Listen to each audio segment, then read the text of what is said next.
Bonjour, bonsoir à tous et à toutes et bienvenue à ce nouveau cours avec Club Bead. Je m'appelle Kim et je vous présente aujourd'hui le projet Chimera, un bracelet hybride qui vous permet de porter des nœuds macramés sans le casse-tête d'un fermoir. Alors si vous êtes prêts, nous allons pouvoir commencer.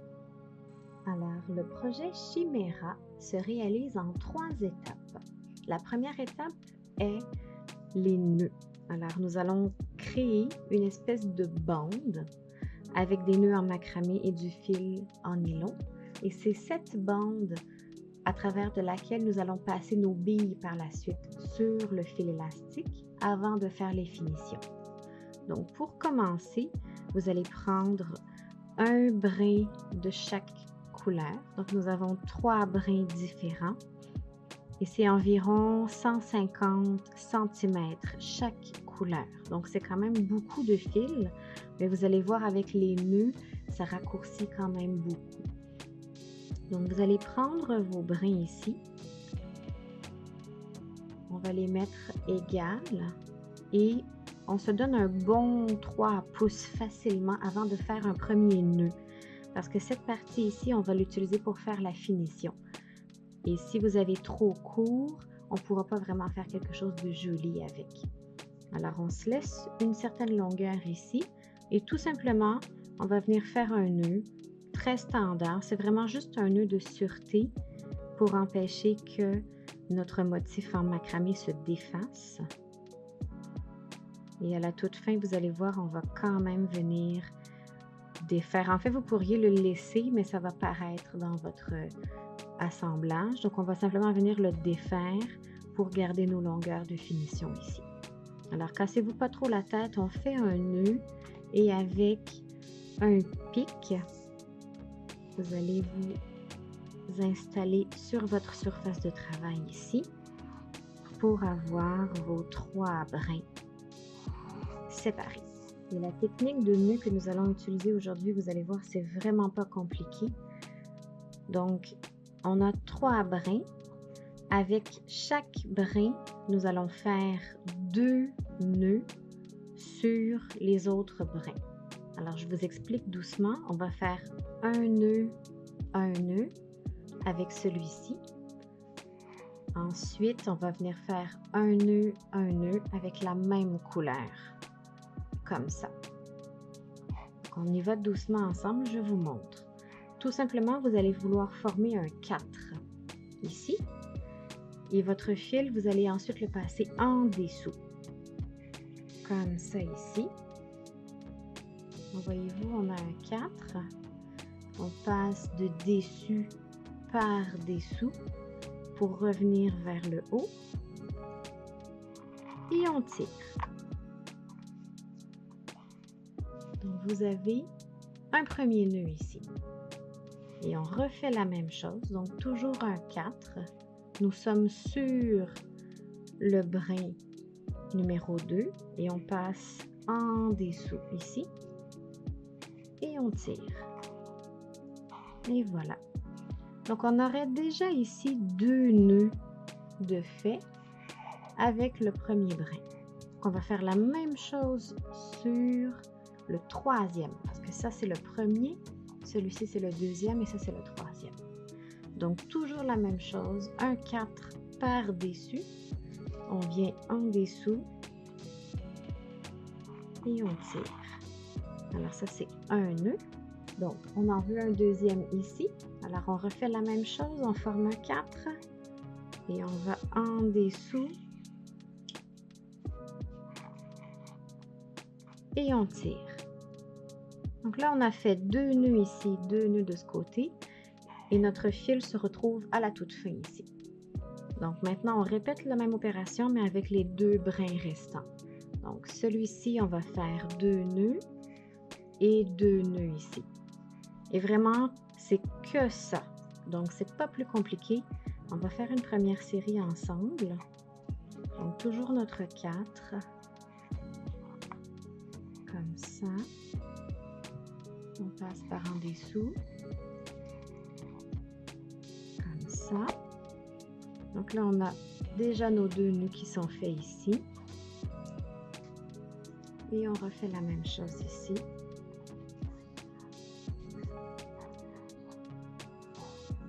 Comme ça.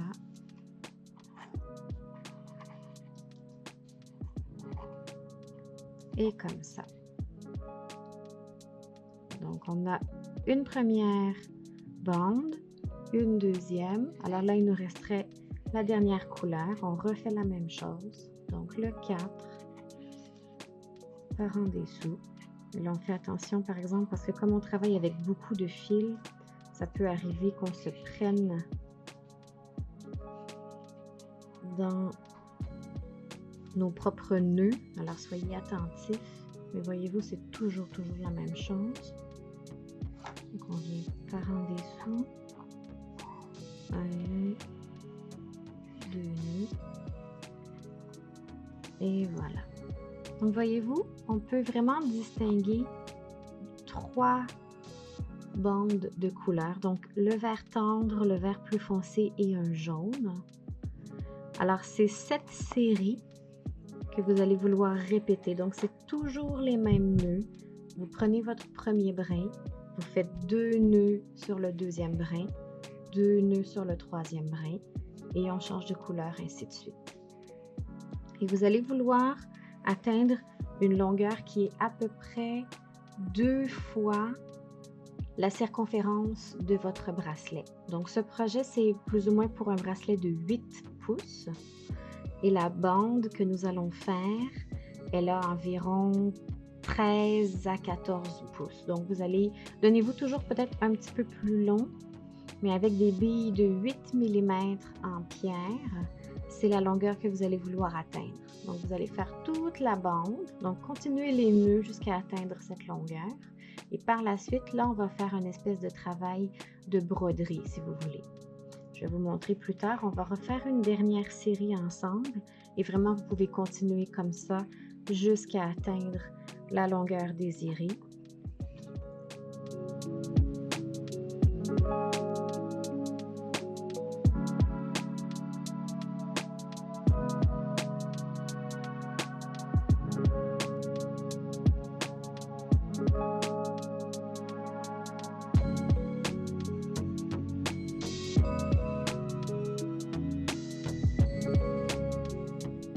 Et voilà.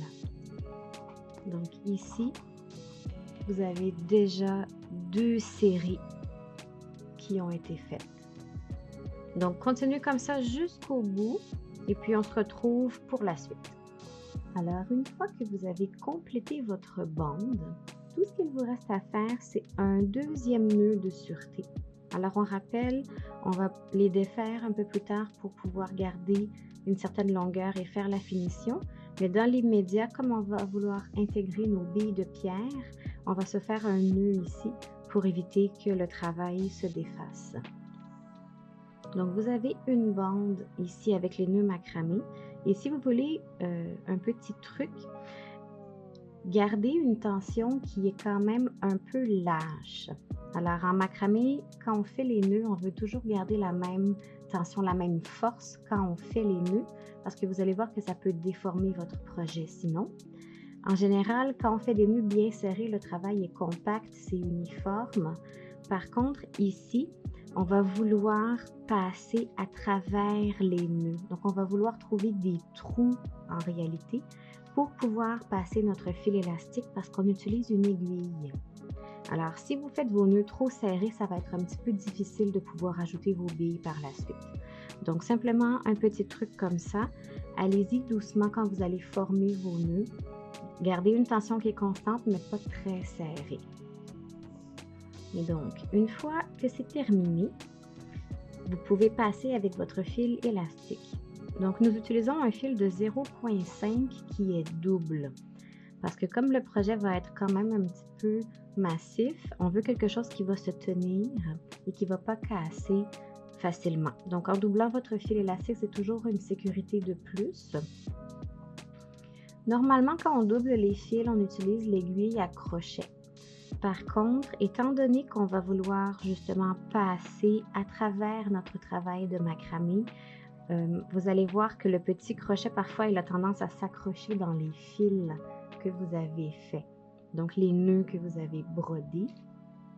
Alors, on utilise plutôt une aiguille à long chat. On trouve le milieu de notre mesure.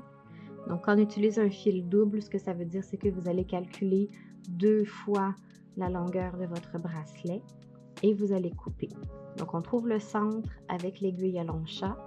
On se met quand même une petite bille d'arrêt ici et on va pouvoir commencer la partie de l'assemblage. Donc, vous choisissez une des 2 extrémités et on va piquer une première fois. Donc, je vais essayer de vous montrer. C'est plus facile si vous essayez de le faire avec le motif qui est un peu plus ligné. Donc, je vais vous montrer un petit peu ici. Là, vous avez 2 types de nœuds. Donc, vous avez ceux qui ressemblent un peu à un losange et vous avez celui qui est un petit peu plus linéaire. Donc, c'est plus facile de se repérer, je trouve, avec ce motif ici. Et tout ce qu'on va faire, c'est on va piquer une première fois. Voyez-vous, là, j'ai choisi entre 2 couleurs parce que c'est là où les nœuds sont les plus lâches. Donc là, vous avez un trou qui est plus évident et facile à passer avec votre aiguille ici. Donc, on va commencer comme ça ici. On va passer une première fois notre fil jusqu'à notre bille d'arrêt ici. Par la suite, on peut tout de suite passer à une bille en pierre. On va faire la même chose, on le passe jusqu'au bout de votre fil. Et ici, ce qu'on va faire, c'est qu'on veut enrober notre bille avec la bande que nous avons faite. Et par la suite, là, vous pouvez juger de l'endroit où votre aiguille devrait passer à nouveau. Parce que ce qu'on veut, c'est vraiment avoir une espèce d'enrobage qui va coller sur vos billes. Donc, vous pourriez le faire un peu plus loose, mais vous allez voir que vous allez toujours avoir un jeu. Donc, quand on le fait un peu plus serré ici, on va trouver un endroit. On va passer notre aiguille. Encore une fois, soyez patient parce qu'on veut vraiment aller entre 2 nœuds et pas passer au travers. Donc, on tire ici. Et voyez-vous, on aurait une première bille qui a été enrobée. Alors, on peut passer à une deuxième bille. Et vraiment, c'est que ça. Le travail d'assemblage, c'est de venir faire une espèce de serpentin avec la bande que nous avons faite autour de chacune de vos billes. Comme ça ici. Et là, on passerait ici. Comme ça. Voyez-vous? Donc, ça vous fait vraiment un petit serpentin. Et ce qui est intéressant aussi avec ce projet, c'est que souvent, quand vous faites du macramé, forcément, vous avez besoin d'un système de fermoir. Alors, que ce soit un fermoir un peu plus traditionnel ou un nœud coulissant. Et parfois, les nœuds coulissants, c'est pas toujours évident. Alors, ça vous permet d'avoir une alternative qui est pratique aussi, parce que le fil élastique, c'est toujours plus facile à porter. Il n'y a rien qui vous empêche, si vous n'aimez pas la finition que je vais vous proposer, de faire justement un système de fermeture comme vous préférez. Mais je trouvais que c'était intéressant de donner cette option qui vous permet justement de porter un bracelet hybride. Alors d'avoir des nœuds macramé mais sans le casse-tête d'un fermoir. Alors vous continuez comme ça jusqu'à atteindre la longueur voulue pour votre bracelet. Et une fois que vous aurez terminé, tout ce qui va vous rester, c'est à faire la finition. Alors quand vous arrivez à la fin ici, vous allez vraiment passer le plus près possible de votre dernière série, donc de vos derniers nœuds, mais pas au bout complètement. Alors voyez-vous, je suis juste avant la bande vert tendre, parce que si vous vous placez au bout, la tension qui va se créer sur l'élastique quand vous allez mettre votre bracelet, ça va ça risque de défaire votre motif ici. Alors, juste avant la fin, vous passez votre dernière bille, comme ça ici. Et donc, si vous regardez le motif vraiment, ça vous fait un serpentin ici. Et donc, une fois qu'on a terminé, qu'on a ajouté notre dernière bille, on n'a pas vraiment le choix de couper notre élastique parce qu'on travaille avec une aiguille à long chat et pas celle à crochet. Donc, on ne peut pas juste défaire le fil. Alors, on va le couper. Et ce que ça va faire, c'est qu'on va devoir faire 2 nœuds. Alors, pour terminer, il vous suffit de faire un nœud de chirurgien avec les 2 brins de chaque côté. Alors, vous tournez 2 fois, c'est la base de votre nœud. Ensuite, vous revenez, vous croisez, vous tournez 2 fois et là, vous tirez.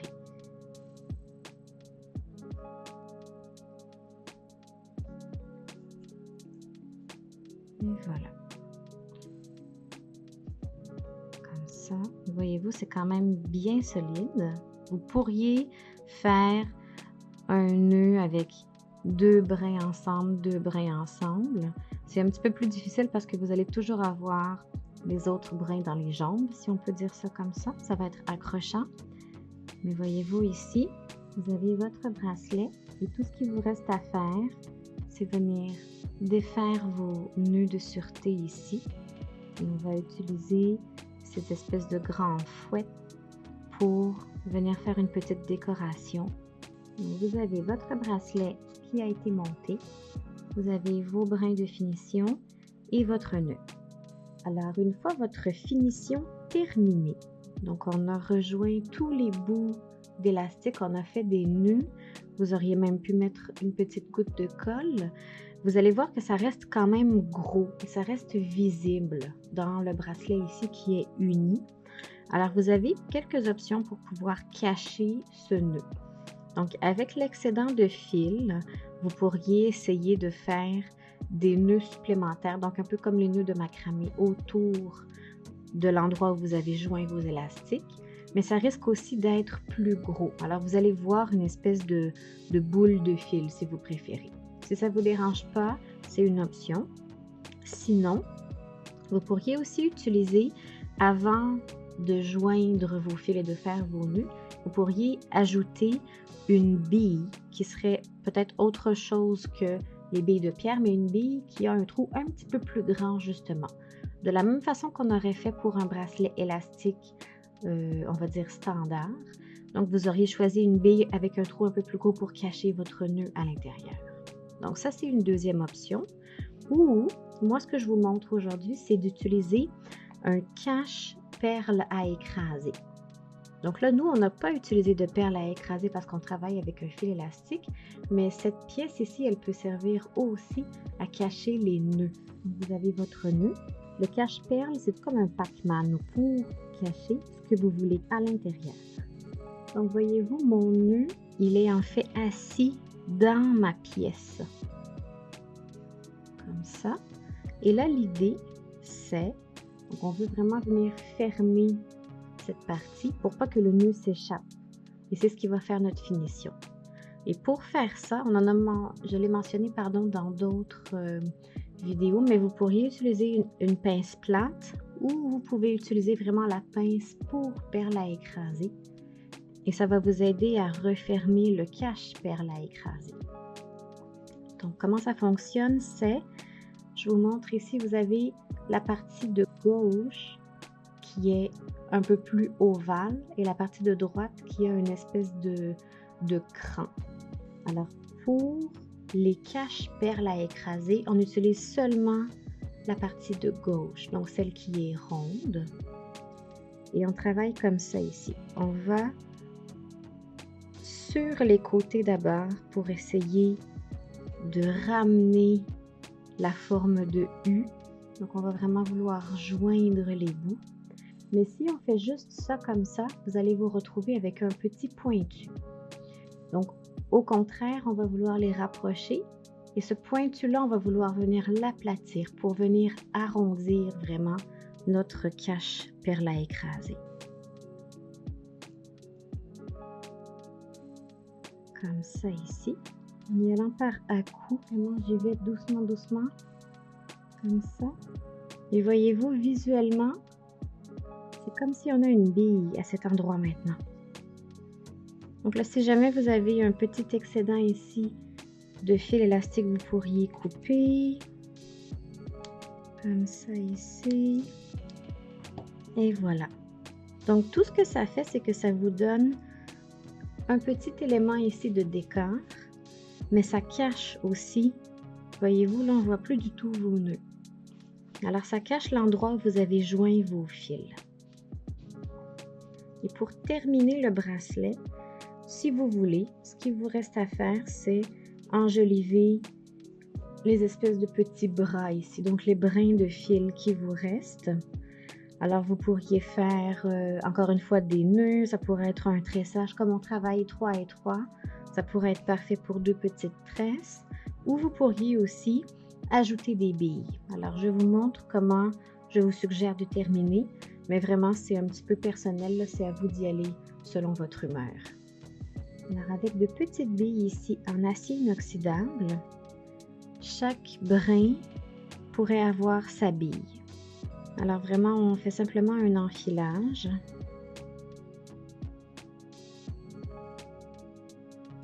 Comme ça ici. Et tout au bout, vous avez le choix. Vous pourriez simplement venir brûler tout de suite ou essayer de faire un petit nœud selon la longueur de votre fil. Alors ici, il nous en reste pas beaucoup. On va quand même essayer de faire au moins un nœud pour vous montrer. Et les deux autres, on va simplement brûler directement au bout. Donc quand vous faites votre nœud, vous pouvez tenir la fin et essayer de pousser le nœud vers vraiment le bout de votre fil ici. Et comme ça, quand vous allez brûler le bout, ça va vraiment rester au niveau du nœud. Et voilà, donc vous auriez une petite bille de décoration ici. Et voilà. Donc on pourrait laisser comme ça. Je vous montre ici pour les deux autres. Alors on va faire avec les deux autres. Comme ça. Et donc comme on n'a pas assez long pour faire un nœud, on peut brûler tout de suite. Comme ça ici. Et tout ce qu'on fait, on va laisser l'espèce de bulle nous servir d'arrêt pour notre bille. Donc voyez-vous, celui-ci est avec un nœud, celui-ci c'est seulement avec le fil brûlé au bout. Donc vous pourriez choisir ce que vous préférez. On va faire la même chose pour les autres brins.